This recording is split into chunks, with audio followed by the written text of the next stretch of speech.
नमस्कार, हमारे साथ हैं आज भारतीय जनता किसान मोर्चा के प्रदेश अध्यक्ष दर्शन चौधरी जी। और हम उनसे कुछ किसानों से संबंधित कुछ मुद्दे जो निकल कर आ रहे हैं उन संबंधित विषय को लेकर उनसे कुछ चर्चा करेंगे। तो चौधरी जी, मैं आपसे जानना चाहूँगा कि अभी मूंग को लेकर काफ़ी किसानों में आक्रोश देखने को मिल रहा है कि मूंग नहीं तुली है, लंबा समय हो गया है, इसके बाद ये आचार संहिता लग गई, 2 चुनाव निकल गए। किसानों ने हमेशा एक आरोप लगाए कि भाई हमारी मूंग बिक जाए तो हम हमारी धान की फसल के लिए भी पैसा एका जाए। तो अब वो मूंग नहीं बिक पा रही है, सरकार नहीं खरीद पा रही, तो क्यों? देखिए, ये जो आपने बात बताई, मैं भी किसानों के बीच में लगातार चल रहा हूँ और जिस ज़िले में अपन हैं, और मैं भी स्वयं इसी ज़िले में पैदा हुआ हूँ, तो पूरे मध्य प्रदेश में सबसे अधिक कहीं पर मूंग की पिछली बार भी तुलाई हुई है, तो इसलिए नर्मदापुर ज़िले में हुई है। और मैं प्रशासनिक तौर पर माननीय मुख्यमंत्री जी से, माननीय केंद्रीय मंत्री जी से और सभी से चर्चा करने के बाद ये इस बात के लिए आश्वस्त हूँ, आने वाले समय में मूंग को लेकर बहुत ही सुखद निर्णय किसानों के पक्ष में होने जा रहा है। अभी पिछले वर्ष जब हमने परमिशन अतिरिक्त ली, और ऐसा पहली बार हुआ, और ये भारतीय जनता पार्टी में ही संभव था, क्योंकि ये जो जायद फसल है, तीसरी फसल है, इसको ये तो अधिसूचित फसल में ही नहीं आती थी, अधिसूचित भी करवाया, तुलवाई भी। पिछले साल भी इस प्रकार के भ्रम फैलाने की कोशिश की थी, और हम किसान हितैषी थे, हैं और रहेंगे। और माननीय मुख्यमंत्री जी आज देश के अंदर सबसे बड़ा चेहरा है, किसानों का सबसे बड़ा चेहरा है, और वो इन समस्याओं को बहुत अच्छे से जानते भी हैं। उनने अपने स्तर से अलग से भी इस विषय को केंद्र में रखकर और ये तय कर लिया है। और आने वाले समय में, चूंकि अभी चुनाव चल रहे हैं, और आने वाले समय में किसानों के मूंग को तुलवाया भी जाएगा, उनको वाजिब दाम भी दिलाए जाएंगे। जैसे कि आप बता रहे हैं कि सरकार मूंग तुलवाएगी, परंतु अब किसान जो है वो धान की फसल को लेकर परेशान है, क्योंकि उसे धान की फसल की बोनी भी करनी है, मचाई भी करनी है, मजदूर भी लाने हैं, खाद भी डालना है, ये सारी व्यवस्थाएं हैं, और जबकि मूंग अब बिकी नहीं है। आपका कहना है कि सरकार मूंग खरीदेगी, परंतु कब खरीदेगी? किसान को ज़रूरत आज है।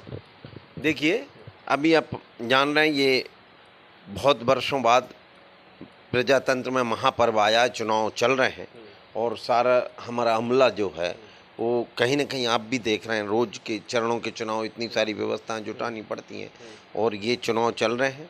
चुनाव के बाद तुरंत में, और हम इस कारण भी नहीं कह रहे कि हम वोट के लिए लालायित होने की बात कर रहे हों, हम तो किसान के लिए प्रतिबद्ध थे, हैं और रहेंगे।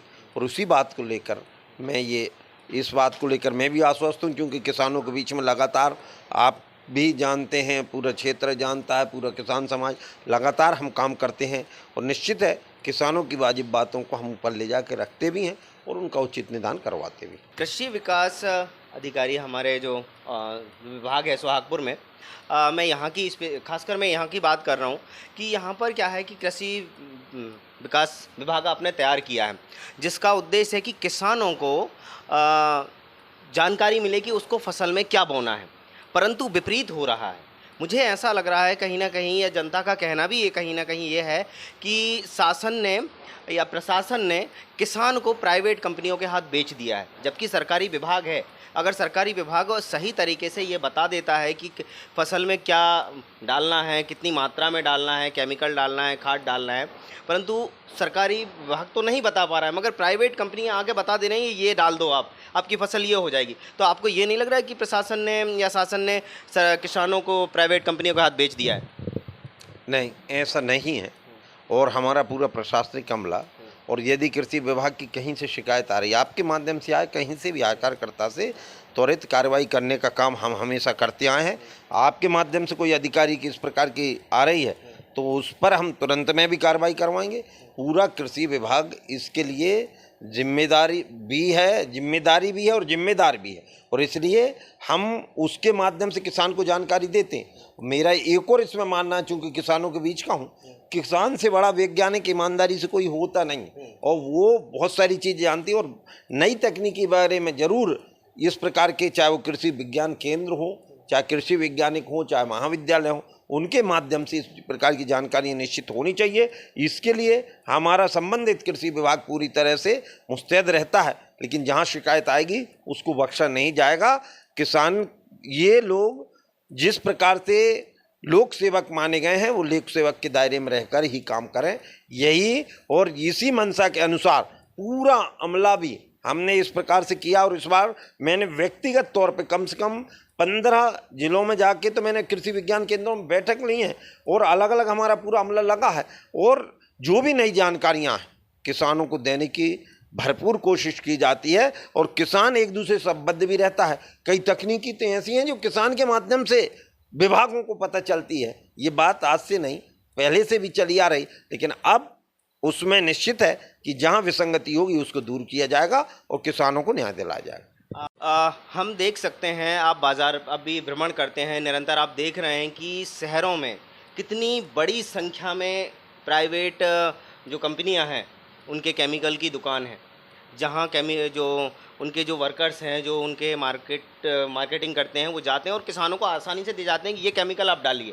इससे आपकी फसल को ये होगा। परंतु आपके ही सरकारी विभाग में बहुत सारे ऐसे जो वर्कर्स होते हैं जो किसानों के पास जाते हैं, उनसे मिलते हैं।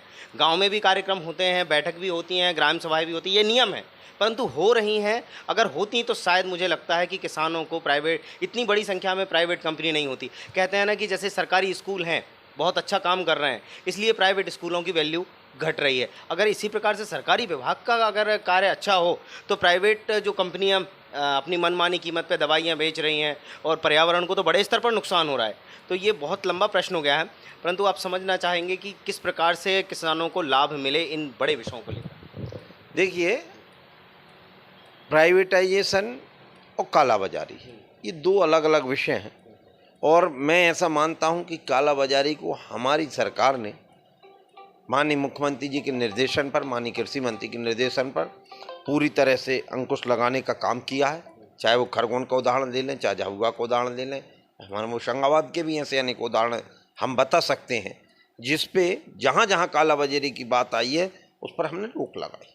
दूसरा, किसानों को जानकारी को लेकर आ रहा है, हम कह रहे हैं बार बार, और आजकल तो मोबाइल इतना अच्छा माध्यम है, सारे कार्यक्रम मोबाइल के माध्यम से उसको अच्छा बुरा हर चीज़ की जानकारी उससे देने की कोशिश कर रहे हैं। कृषि विज्ञान केंद्रों पर प्रशिक्षण लगाए जा रहे हैं और इसके बावजूद भी किसान कोई नवाचार कर रहा है, या जिसके लिए माननीय मोदी जी ने आत्मनिर्भर भारत का जो संदेश दिया है, और हम ये भी कह रहे हैं कि वो आत्मनिर्भर का रास्ता इस गांव से ही होकर निकलता है। और निश्चित ही वो यदि कोई रास्ता उस प्रकार के आ रहे हैं, सरकार और जन सहभागिता ये सब मिलके ही देश को या खेती को या किसानी को किसी भी सेक्टर को विकास कर सकते हैं। और इसलिए ये जिम्मेदारी सरकार की तो है ही, साथ में यदि इस प्रकार की कोई कई प्राइवेट कंपनियां हर एक प्रकार से गलत नहीं होती, कई अच्छा संदेश भी देती हैं, लेकिन जो गड़बड़ी करती हैं उनको हम दंड दिलाने का काम भी करते हैं। तो क्या आप इस पर जल्द ही जांच कराएंगे, क्योंकि धान की फसल में बहुत ज़्यादा दवाइयाँ केमिकल छिड़के जाते हैं? आप तो शिकायत बताओ कि कौन है, जांच की कह रहे हैं, हम वहाँ पर कार्रवाई करवा दें।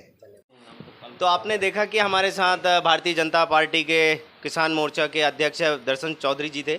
हमने उनसे काफ़ी विषय पर किसानों के हित में बात करने की, किसानों के हित की बात की है और उन्होंने काफ़ी ठीक से हमें जो जानकारी है वो स्पष्ट रूप से बताई हैं।